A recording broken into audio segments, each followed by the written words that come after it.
கிறிஸ்தவ பேருடைய 7 அம்ச கோரிக்கை. 1. பட்டா நிலத்தில் கிறிஸ்தவ ஆலயம் அமைக்க அனுமதி வழங்க வேண்டும். ஆசாரிப்பள்ளம் மருத்துவமனை கல்லூரி வளாகத்தில் அமைந்துள்ள பல நூறு ஆண்டுகள் பழமை வாய்ந்த சிற்றாலயத்தை எவ்வித பாரபட்சம் இல்லாமல் உடனடியாக திறந்திட வேண்டும். தாலுகா அளவில் கிறிஸ்தவர்களுக்கு என பொது கலரை தோட்டம் அமைத்திட வேண்டும். குமரி மாவட்டத்தில் கேன்சர் ஆராய்ச்சி மையம் அமைத்திட வேண்டும். வட மாநிலங்களில் மதமாற்றம் என்ற பெயரில் பொய் புகார் கொடுத்தும் சிறுபான்மை மக்களுக்கு எதிராக பல்வேறு சட்டங்களை ஏற்றி சிறையில் வாடும் அப்பாவி சிறுபான்மை மக்கள் மற்றும் நற்செய்தி பணியாளர்கள் மிஷனரிகள் உடனடியாக விடுதலை செய்ய மத்திய அரசை நாங்கள் வேண்டுகிறோம். தலித்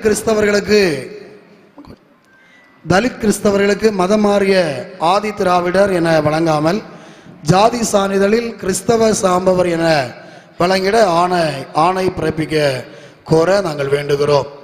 7. அரசு பள்ளி மாணவர்களுக்கு வழங்கப்படும் அனைத்து நலத்திட்டங்களும் உயர்கல்வி இடஒதுக்கீடு மற்றும் கட்டணமில்லா ஆங்கில வழி கல்வி உட்பட அனைத்தையும் அரசு உதவி பெறும் சிறுபான்மை பள்ளிகளுக்கும் வழங்க வேண்டும் என்ற 7 அம்ச கோரிக்கைகளை அன்புக்குரிய நம்முடைய மத்தியிலே வந்திருக்கிற அன்புக்குரிய எம்எல்ஏக்கள் மற்றும் முன்னாள் அமைச்சர்கள் மக்கள் பிரதிநிதிகள் அவருடைய கைகளை நாங்கள் நிர்வாகிகளாக இணைந்து வழங்குகின்றோம்.